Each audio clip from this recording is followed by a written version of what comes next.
Let's rewind a bit to how this whole situation started. The alleged incident that landed ASAP Rocky in court happened on November 6, 2021. Reports say that Rocky and his former friend ASAP Rocky, whose real name is Terrell Efron, got into a heated argument. And we're not talking about a little disagreement, this was an all-out confrontation. According to Rocky, the argument escalated to the point where ASAP Rocky pulled out a gun and fired multiple shots at him. He claims that one of the bullets grazed his hand, which led to the criminal charges we're seeing play out in court today. Now, this case didn't make headlines right away because Rocky initially didn't go to police with the allegations, and it wasn't until April 2022 that Rocky was actually arrested at LAX airport, right as he was landing from a trip to Barbados with Rihanna. The LAPD had been secretly investigating Rocky for months, and when he landed in LA, they were waiting for him on the tarmac. His private jet barely touched down before officers took him into custody, and while that was shocking enough, what happened next was even wilder. Police actually raided Rocky's multi-million-dollar mansion in LA, searching for evidence. SWAT teams, search warrants, the whole thing. And they ended up seizing multiple firearms from his home. But this is where things get tricky. None of the guns they found matched with the weapons allegedly used in the shooting. So already, the case had some big unanswered questions. But despite all that, prosecutors charged ASAP Rocky with 2 felony counts of assault with a semi-automatic firearm. If convicted, he could face up to 24 years in prison. Now let's talk about this trial, because it's been a bit of a roller coaster.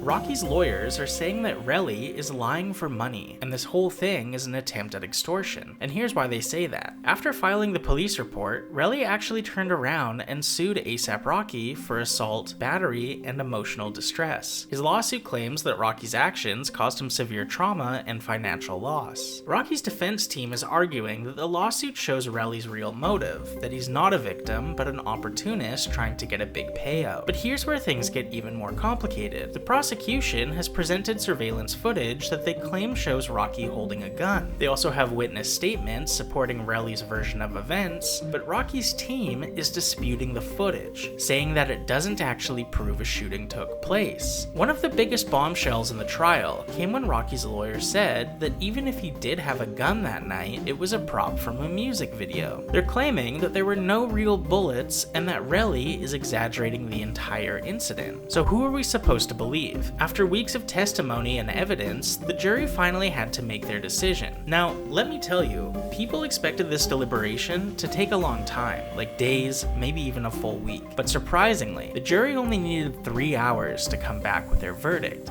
And that is not a good sign for the defense. If jurors reach a decision that quickly, it usually means they found the evidence very convincing one way or another, and that's exactly what happened here. The verdict was read in a packed Los Angeles courtroom, and you could feel the tension. This was a career-defining moment for ASAP Rocky. Now, as I'm recording this, we don't have a full breakdown of the sentencing, but we do know that Rocky declined a plea deal before trial, which means he was all in on fighting this case. One of the most talked about parts in his case has been Rihanna's unwavering support for ASAP Rocky. From the moment this case started, she has stood by him, and that hasn't changed. She was in court for multiple days of the trial, often bringing their 2 young sons, RZA and Riot, along with her. And you guys, this was a huge moment, because Rihanna is one of the most private celebrities ever. She doesn't do the whole paparazzi and courtroom drama thing, but this time, she was front and center, showing the world that she's not going anywhere. At one point, she even brought their kids into the courthouse and reportedly told them to wish daddy good luck before the trial started for the day. So what happens now? Well, now that the verdict is in, the focus will shift to sentencing and potential appeals. If Rocky gets a harsh sentence, his legal team will almost definitely appeal the ruling, which means the case could drag on for months or even years. But if he gets a lighter sentence or avoids jail time, he'll probably put this behind him as quickly as possible and focus on his music and family. Either way, this case is not over just yet, and we'll be keeping a close eye on what happens next.